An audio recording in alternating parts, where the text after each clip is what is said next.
Capital News tonight. New mobile money transaction charges to come into effect after 7 days.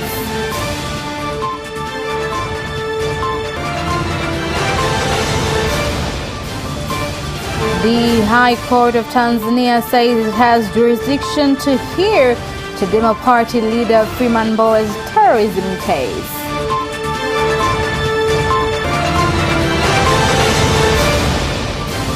And in sports, Tanzania international Bwana Samata joins Royal Antwerp on loan from Fenerbahce.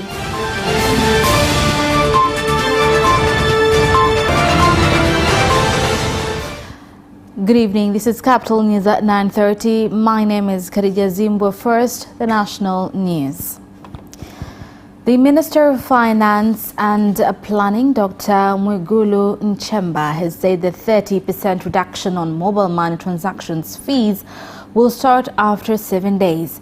He also said that the relief will also include reduction of 10% charges on transactions made from one network operator to another. Kama ilikuwa 2,000 inarudi kuwa 1,000 kama na mia. If it was 2,000, it comes back to 1,700 shillings, and this is 30%, and the other percent is on the side of providers, which is 10% that comes from sending to other networks. Honorable President is touched by the way people have told her to look at how to reduce this tax. And this was a very good statement to show that they support the vision of the Honorable President and ask for her to look at such standards so that they do not hinder their development activities. They only wanted to do a bad campaign for these charges, but it is not entirely a new thing. Honorable President directed the management of these funds, and we have been telling you the progress and how this money has been used to solve our problems, especially social services. The government's move to reduce the charges rates for us, we see it's a relief, and customers are returning because customers returned to use banking services. The government has looked after it. Kwa sababu kama ilikuwa ni 100%, sasa hivi wamepunguza almost 30% na kwenda mpaka 40%, maana yake ni kuna upungufu. The benefits are there. If it was 100% and now they have reduced it by about 30% to 40%, that means the tax will somehow decrease, not like how it was before. I'm calling on the government that the deducted funds should be used according to the intentions. Zikafanye kazi husika. Now, the High Court of Tanzania has said that it has jurisdiction to hear Chadema party's chairman Freeman Mbowe's terrorism case. This comes after the High Court Division of Corruption and Economic Sabotage dismissed an objection filed by Mbowe and 3 co-accused, alleging that the court has no jurisdiction to hear their terrorism case. Judge Elinaza Luvanda said the objections filed by the defense were baseless. The Chadema party leader and 3 co-accused have been charged with 6 offenses, including financing terrorism activities, raising funds for terrorist activities, possession of a firearm, and illegal possession of police uniforms. Mbowe also faces 2 counts of conspiracy and financing terrorist activities.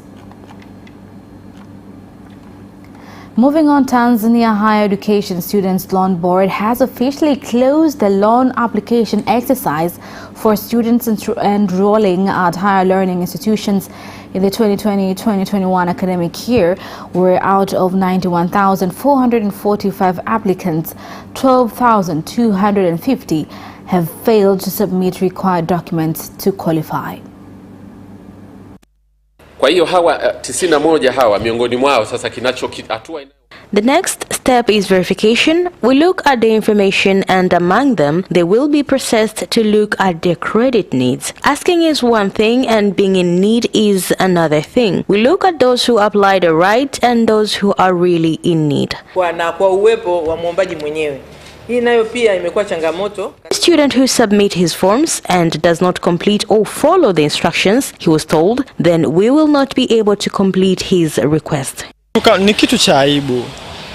Mimi naona hii bodi ya mikopo inatakiwa The board should go through schools and provide education on how to fill in the forms and all other processes to reduce the challenges of lack of filling in forms so that people can receive their right. Form picha zinazotakiwa kuambatanishwa.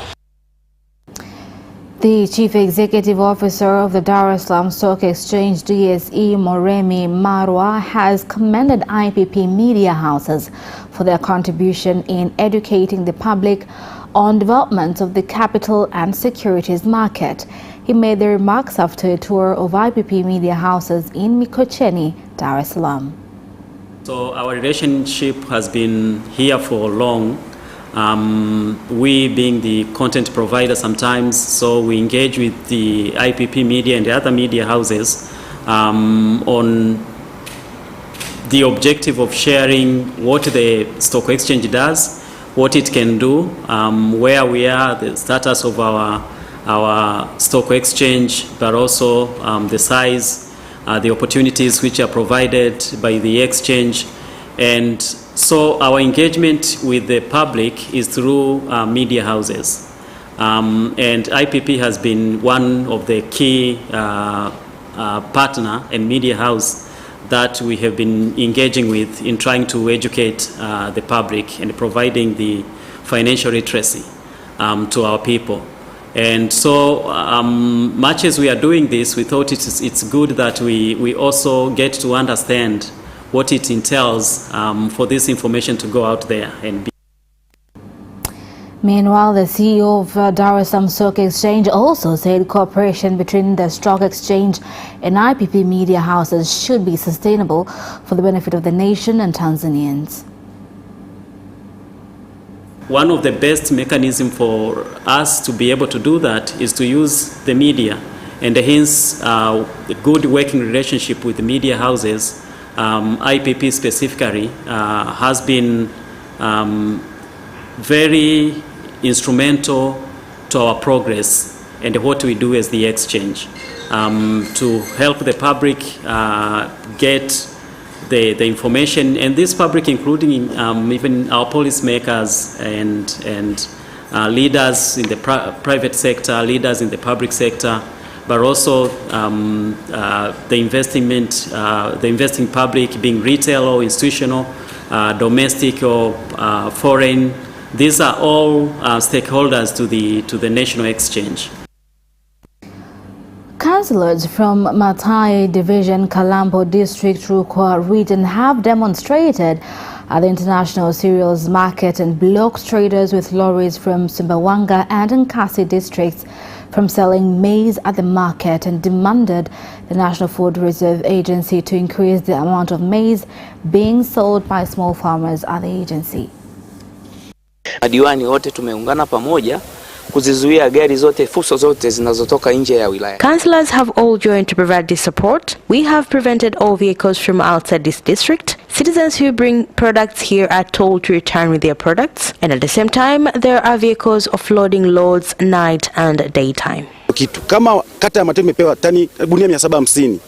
They have confused us councillors and citizens. They said every county should bring 500 sacks, but there are counties that have not even get a chance to sell a single sack. They said those are dirty sacks, while it is not true. Ukitaka kuangalia zipo gharama nyingi ambazo tunatumia sisi wakulima. There is a lot of costs we spend as farmers, and at the end of the day you sell it at a low price, and at the same time a single sack goes up to 15,000. Kwa gunia moja. Akiongea kwa njia ya simu meneja wa NFRA mkoani humo Marwa Irangi. And that is the end of national news. International news follows shortly after the break. We'll be right back. DW News Africa.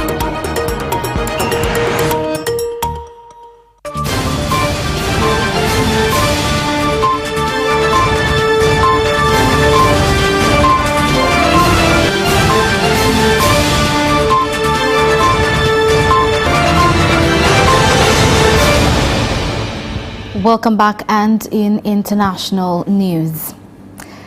Kenya's Interior Cabinet Secretary Fred Matiang'i has said that Deputy President William Ruto has the country's most protected second in command since independence. He made the statement when he appeared before the National Assembly's Security Committee on Wednesday, where he also stated that Deputy President William Ruto has 257 officers deployed to guard him, as well as secure his residences and properties. Bunge la Taifa la Kenya, mimi nawaomba wachaneni na kupoteza muda wa bunge kujadiliana, sijui ni askari wa GSU watakuwa kwa DP ama ni askari wa AP. Mimi natosheka na askari yeyote ambaye ameletwa hapa. Wale wa AP ni professional security personnel, wale wa GSU ni professional security personnel. Now, scores of healthcare workers have protested at the Philippine capital to demand an end to what they say is government neglect and unpaid benefits as the pressure builds at hospitals fighting the coronavirus pandemic. Here's more on the story. Protesters wearing protective medical gear gathered around the Department of Health on Wednesday, holding placards demanding their risk allowances and hazard pay, as well as the resignation of Health Secretary Francisco Duque. President Rodrigo Duterte gave health and budget ministries 10 days from August 21st to pay health workers following nurses' threat to resign and unions' warning of strikes. Many facilities are overstretched as the highly transmissible Delta variant sees death climbs and cases soar like elsewhere in Southern Asia, where vaccination rates are low compared with Europe and North America. Now, Germany is facing infection rates, including serious cases of coronavirus, that require hospitalization at a time when the pace of vaccinations is slow. Yet, Germany is hesitant to impose restrictions on unvaccinated people, unlike some of its European neighbors. For more on this, we are joined by William Glucroft, correspondent with our partner Deutsche Welle in Berlin. William, what are the differences for vaccinated and unvaccinated people in Germany right now? Well, right now there are not huge differences between those vaccinated and unvaccinated. It's about 60% of the population fully vaccinated and about 40% who are not yet. Right now, to access most things in public life in Germany, it's good enough to get a test to show that you're negative. So you don't only need to be vaccinated or be recently recovered from the virus. But that might change going into the weeks and months ahead. We already know that starting in October, tests will no longer be free. So if you're going to continue being unvaccinated or you're not recently recovered, you're going to have to pay out of pocket to get that test to still be able to go into things like restaurants and public life. So why does it seem unlikely that Germany won't get even tougher on unvaccinated people? Well, of course, data privacy and health data is very, very important here in Germany. It's some of the most sensitive personal data you can have, and people are very careful about who knows what about people's health status, and that's part of the pressure to protect people who are unvaccinated from having to tell people about their health status. Now, there's already been a proposal to force people to be vaccinated or get tests or be recently recovered, to have proof of that, just to ride a train or get on an airplane in Germany. That plan, however, has so far failed. Now there's an effort to allow employers to ask their employees about their vaccine status. That is ruffling a lot of feathers, especially among unions and worker rights groups.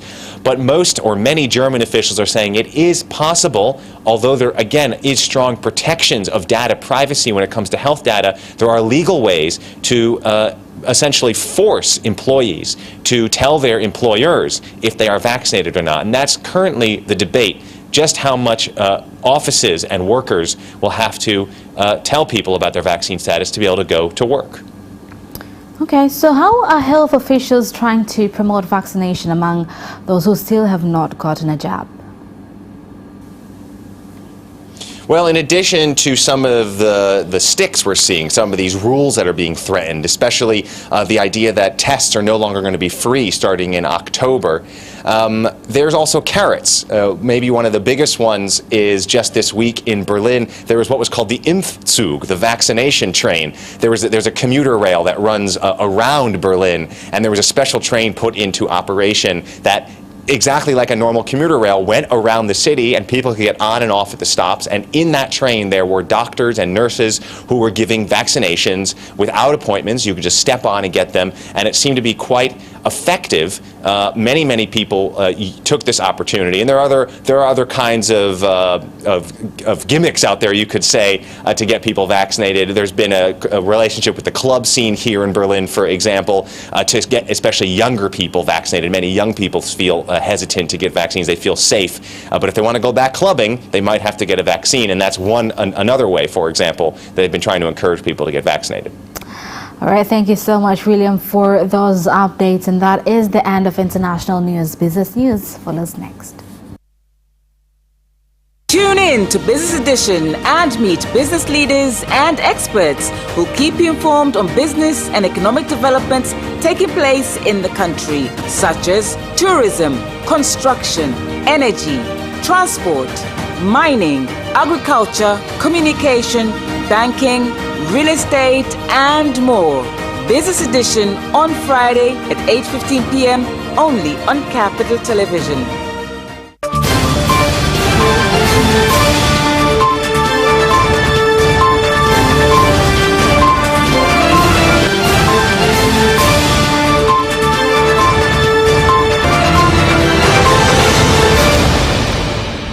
Welcome back, and in business news. Tanzania Petrol Station Owners Association, TAPSOA, has urged the government to intervene and address various challenges in the fuel sector, such as levies that have contributed to rising fuel prices. Serikali kutoa baadhi ya matozo kwenye bidhaa ya mafuta. The government should reduce taxes of fuel. By doing so, it will help in reduction of fuel prices. Although we are aware that the government budget has included all levies in order to fulfill its demands.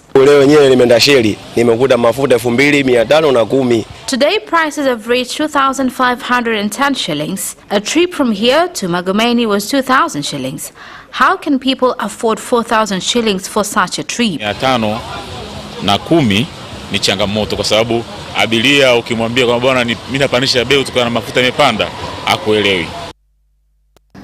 Farmers in Mbinga district, Ruvuma region have claimed that fake inputs and pesticides for coffee are being sold to them by traders.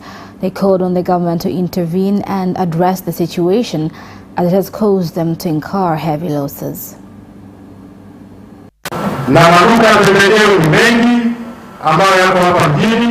There are many pesticide shops in town, but unfortunately many of the pesticides are of poor quality. That is why we are calling on the responsible organs to follow up closely on this matter.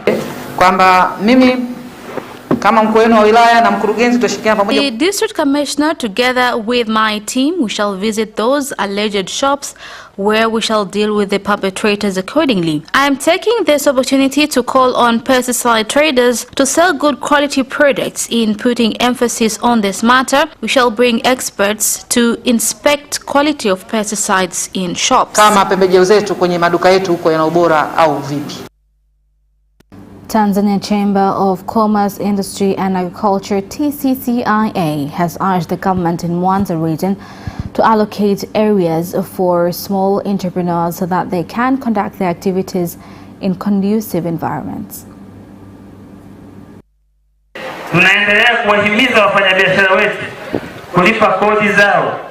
We continue to remind traders to pay taxes on time according to the laws. Again, we are calling for the government to set proper places for small-scale traders so that they could contribute to national income. Many people have come to register their companies with hundreds of requests sent online. It is different from when registrations were done manually. At this event so far, we have registered not less than 10 people and have received their certificates instantly. And that is the end of business news. Sports news follows shortly. Away first time, good start from Bolt. Bolt leading a moment and going away. Gay trying to go with him and he's going to be dragged through to second place, but he's going to win it by 2 meters. Away first time, good start from Bolt. Bolt leading a moment and going away. Gay trying to go with him and he's going to be dragged through to second place, but he's going to win it by 2 meters.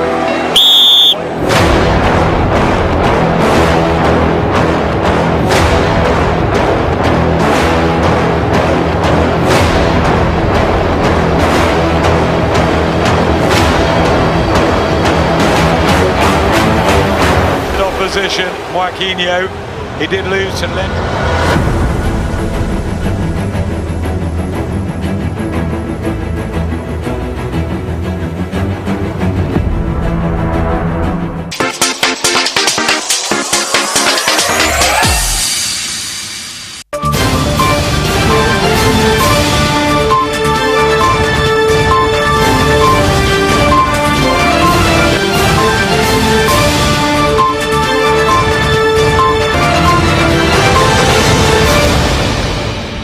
Welcome back, and in sports news. Tanzania international Mbwana Samata has joined Royal Antwerp on loan from Fenerbahce, the Belgian First Division Division A side has announced. Here's more on the story.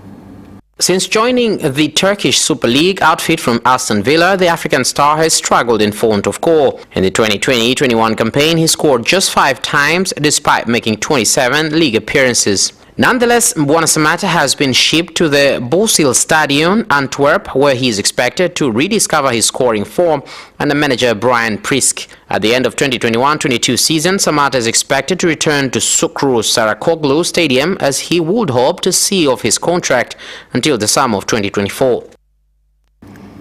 Yanga Sports Club have parted ways with one of their information officers, Juma Nugas. Here's more on the story.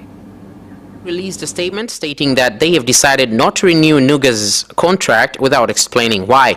But it looks like the arrival of Haji Manara has led to the unfortunate event. Nugas was among the well-known spokespersons of the Jangwani Giants and had several online arguments with the current information officer Haji Manara, who used to work for Yanga's fierce rivals Simba.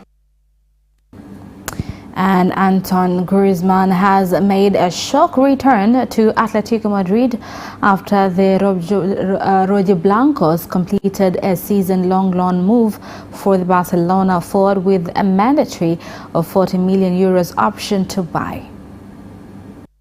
The France international has sealed a surprise homecoming to the Wanda Metropolitano 2 years on from an acronymous exit in one of the final twists to a dramatic summer transfer window. In a club release confirming Griezmann's departure, Barca confirmed that Atletico will be obligated to purchase the France international. Meanwhile, Tottenham have announced the capture of Barcelona right-back Emerson Royal on a 5-year deal through 2026. The Brazil international brings an end to his stay at Camp Nou to make the move to the Premier League as Par's latest recruit of the Nuno Espirito Santo era. He becomes the 5th new arrival and the 3rd permanent transfer of the summer window, following Pierluigi Golini, Brian Gill, Christian Romero and Papi Matar Sarr.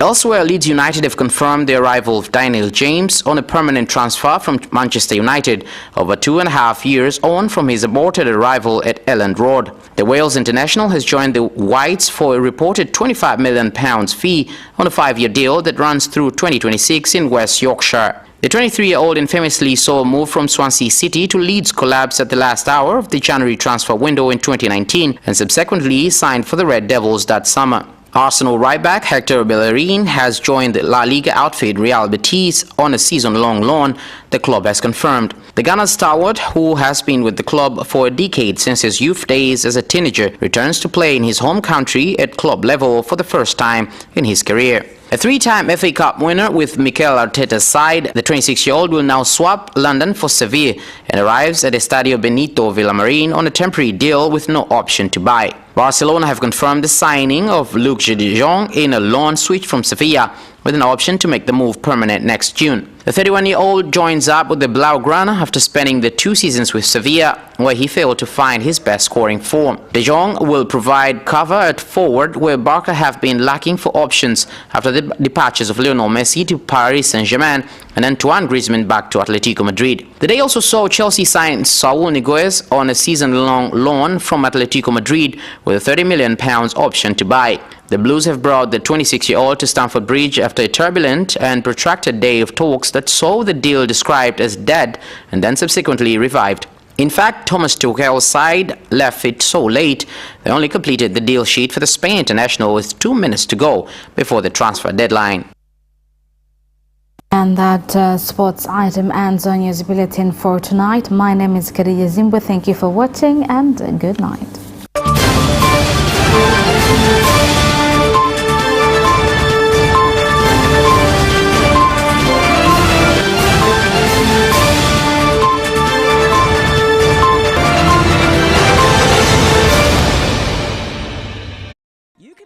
Capital News live on our social media accounts, YouTube Capital TV and Facebook Capital Television Tanzania from Monday to Friday at 9:30 p.m. Don't forget to subscribe and put notification on.